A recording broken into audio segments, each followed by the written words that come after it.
तो हेलो बच्चों, कैसे हो आप लोग। आपको ये तो पता ही होगा कि नेचर में जब भी ओवर क्राउडिंग बढ़ती है तो कंपटीशन बढ़ता है, और जब कंपटीशन बढ़ता है तो उस कंपटीशन से निकल के जो लोग सिलेक्ट होते हैं वो बेस्ट ऑफ द बेस्ट ही होते हैं। और ऐसी ही चीज हमारी ह्यूमन सोसाइटी में भी देखी जाती है, जैसे कि कॉम्पिटिटिव एग्जाम्स। आपने नीट का नाम तो सुना ही होगा।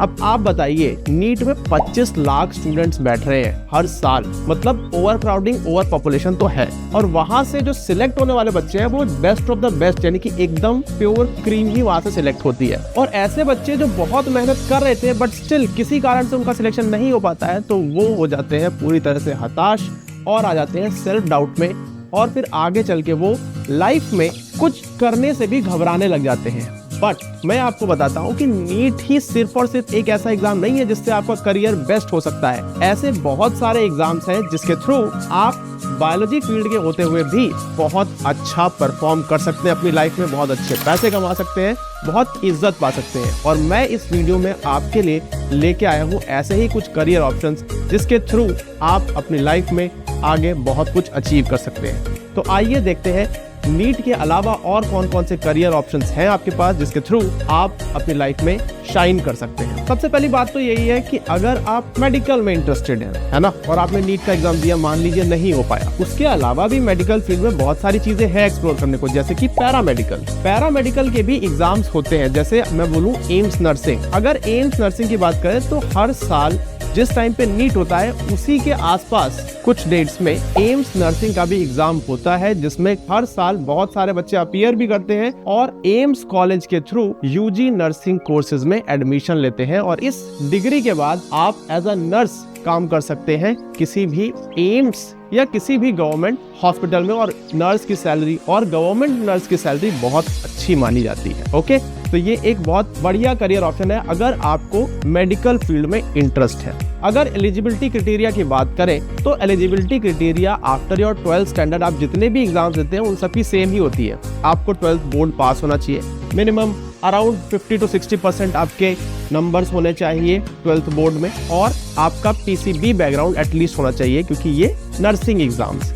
अच्छा, एक और बात मैं बता दूं कि इस एग्जाम से भले ही आप आगे चल के बायोलॉजी फील्ड या मेडिकल फील्ड में पढ़ाई करेंगे, बट स्टिल आपका जो एग्जाम होगा उसमें फिजिक्स, केमिस्ट्री, बायोलॉजी पूछी जाती है, just like your NEET exam. Okay, अगला एग्जाम वो आपके लिए बहुत इंपॉर्टेंट हो जाता है। क्यों? क्योंकि अगर आप मेडिकल फील्ड से अलग एक्सप्लोर करना चाहते हैं, मान लीजिए आप बायोलॉजी में इंटरेस्टेड हैं बट लोगों ने आपको बोल दिया कि बायोलॉजी मतलब मेडिकल, और आप मेडिकल फील्ड में चले गए, बट ऐसा जरूरी नहीं होता है कि बायोलॉजी पसंद होने का मतलब है कि मेडिकल ही करना है। बायोलॉजी पसंद होने का मतलब ये भी हो सकता है कि आपको बायोलॉजी की बेसिक्स पसंद है, और अगर आपको बायोलॉजी की बेसिक्स पसंद है तो आपको बेसिक साइंस में जाना जरूरी होता है। बेसिक साइंस मतलब BS-MS यानी कि बैचलर्स और मास्टर्स की डिग्री या इंटीग्रेटेड MSc की डिग्री आपको लेनी पड़ती है, और PhDs में भी आपको एडमिशन एनरोल कराना पड़ता है। और ऐसे ही कोर्सेज ऑफर करता है आइजर, जहां जाने के लिए आपको IIT का एग्जाम देना पड़ता है, मतलब कि आइजर एप्टीट्यूड टेस्ट। ये जो एग्जाम है इसकी एलिजिबिलिटी भी सेम है, आपको 12th पास होना चाहिए,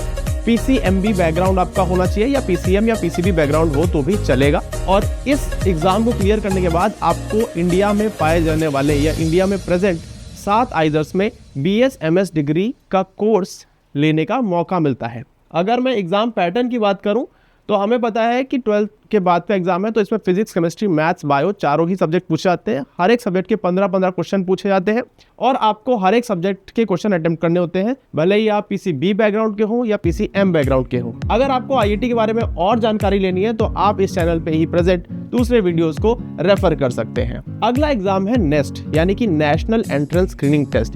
ये भी बिल्कुल IIT जैसे ही कोर्सेज ऑफर करता है। IIT ऑफर करता था BS-MS कोर्स, और नेस्ट क्लियर करने के बाद आप जाते हैं national institute of science education and research यानी कि नाइजर में, जो कि आपको इंटीग्रेटेड MSc का कोर्स ऑफर करता है। अब इस एग्जाम की बात करें तो ये एग्जाम इंडिया में हर साल अराउंड मई-जून के टाइम पे होता है। इस एग्जाम की एलिजिबिलिटी भी सेम है, आपको 12th पास होना चाहिए, PCB, PCM या PCMB बैकग्राउंड के आप होने चाहिए, मिनिमम 60% आपके 12th क्लास में होने चाहिए। और ये जो एग्जाम है इसका लेवल काफी ऊपर का है, मतलब JEE मेंस और JEE एडवांस के बीच के लेवल का ये एग्जाम होता है, तो इसको क्रैक करना काफी टफ माना जाता है। अगर आपने ये एग्जाम क्लियर कर लिया तो आपको मौका मिलता है इंडिया में 2 प्रीमियर रिसर्च इंस्टीट्यूट में पढ़ने का, जिनके नाम है नाइजर और CEBS मुंबई। ये कॉलेजेस यानी कि आइजर और नाइजर इम्पॉर्टेंट इसलिए भी है क्योंकि यहाँ पे पढ़ने के लिए आपको स्कॉलरशिप्स भी मिलती हैं। तो अगर आप फ्री में पढ़ाई करना चाहते हैं तो आप बिल्कुल इन दोनों ही एग्जाम्स और इन दोनों ही टाइप ऑफ कॉलेजेस को चेकआउट कर सकते हैं। अगला बहुत ही इंपॉर्टेंट करियर ऑप्शन जो मैं आपको बताने जा रहा हूँ वो है मिलिट्री नर्सिंग सर्विसेज का करियर ऑप्शन, जो कि खासकर लड़कियों के लिए बहुत इंपॉर्टेंट हो जाता है। क्यों? मान लीजिए आपका मेडिकल में इंटरेस्ट है और आपको पढ़ाई खत्म करते यानी कि अपना बैचलर्स खत्म करते ही जॉब भी चाहिए, तो आप बिल्कुल मिलिट्री नर्सिंग सर्विसेज में जा सकती हैं, जिसका एग्जाम एज सच अब अलग नहीं होता है। नीट में जो अभी आपका स्कोर होता है उसी स्कोर के बेसिस पे आपकी कट ऑफ बनती है और इसके बाद आर्मी वाले लोग आपको इंटरव्यू के लिए बुलाते हैं। अगर आप इंटरव्यू में अच्छा परफॉर्म करते हो और आपका मेडिकल सही से हो जाता है तो फिर आपको डायरेक्टली मिलिट्री कॉलेजेस में नर्सिंग करने का मौका मिलता है और इसके बाद आप सीधा ही रिक्रूट हो जाते हो एज अ मिलिट्री नर्स, जो कि एक ऑफिसर लेवल की पोजीशन होती है। तो सैलरी भी अच्छी है और यहाँ से आपको रिस्पेक्ट भी बहुत मिलती है। तो अगर लड़कियां एक अच्छा करियर ऑप्शन ढूंढ रही हैं तो बिल्कुल मिलिट्री नर्सिंग सर्विसेज को चेक कर सकती हैं। अगला बहुत ही इंपॉर्टेंट एग्जाम हो जाता है जिसका नाम है ICAR यानी कि Indian council of agricultural research. पहले इस एग्जाम को कंडक्ट कराता था एक एग्जामिनिंग बॉडी जिसका नाम था AIEA, बट जब से CUET आया है उस टाइम से ICAR कॉलेजेस जो है वो CUET के कट ऑफ के थ्रू ही अपने कॉलेजेस में एडमिशन लेने लगे हैं। तो अगर आपको ICAR यानी कि Indian council of agricultural research colleges में एडमिशन लेना है तो आपको CUET का पेपर देना पड़ेगा, उसमें अच्छे नंबर लाने पड़ेंगे और अगर आपके कट ऑफ क्लियर होती है तो आपको ICAR से अफिलिएटेड कॉलेजेस में पढ़ने का मौका मिलेगा। अब बात करते हैं कि ICAR में ऐसा क्या होता है, ऐसी क्या खास बात है। खास बात यह है ICAR इंडिया के टॉप मोस्ट एग्रीकल्चरल रिसर्च के कॉलेज होते हैं। तो अगर आपको एग्रीकल्चरल रिसर्च में इंटरेस्ट है तो आप बिल्कुल इन कॉलेजेस में जा सकते हैं और यहाँ भी BS यानी कि बैचलर्स या फिर BSMS यानी कि बैचलर्स मास्टर्स डिग्री ऑफर होती है। मेरे कई सारे दोस्त ऐसे थे जिनके दोस्त इस कॉलेज में गए और सीधा ही फिर एग्रीकल्चरल ऑफिसर में रिक्रूट हो गए।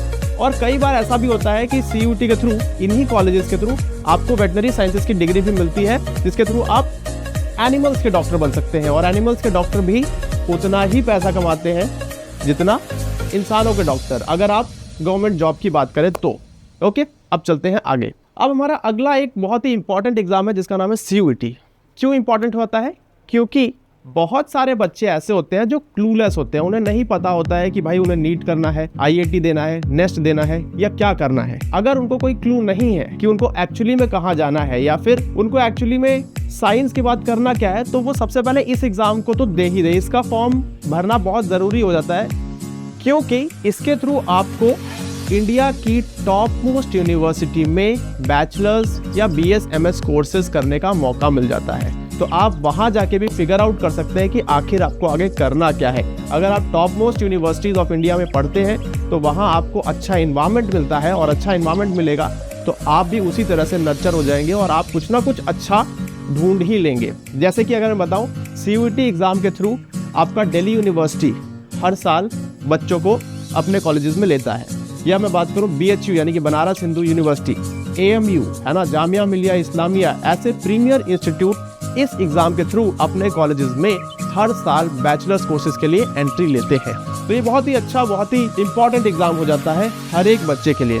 तो मैं तो यही चीज बार बार सभी बच्चों से बोलता हूँ कि भाई आपको अगर नीट करनी है तो बिल्कुल आप नीट का फॉर्म भरिए, लेकिन आप CUET का फॉर्म भी बैकअप में हमेशा भर के रखिए। अगर नहीं हुआ तो क्या करेंगे, है ना। तो बच्चों ये थे कुछ नीट के ऑल्टरनेटिव ऑप्शन जो कि PCB बैकग्राउंड के स्टूडेंट के लिए बहुत ज़्यादा हेल्पफुल होते हैं। बट अगर आपको बेसिक साइंस में इंटरेस्ट है, यानी कि आप भी प्लान कर रहे हैं IIT या नेस्ट जैसे एग्जाम देने का और आपको हेल्प चाहिए किसी की, तो हम बिल्कुल आपकी हेल्प कर सकते हैं क्योंकि हम IIT, नेस्ट, नीट, JEE और साथ ही साथ बोर्ड्स के लिए भी प्रिपेयर करा रहे हैं अपने विक्रम बैच में। तो अगर आपको इन सभी एग्जाम्स में किसी भी तरह की हेल्प चाहिए तो आप विक्रम बैच को बिल्कुल चेकआउट कर सकते हैं। लिंक चैनल के डिस्क्रिप्शन में है।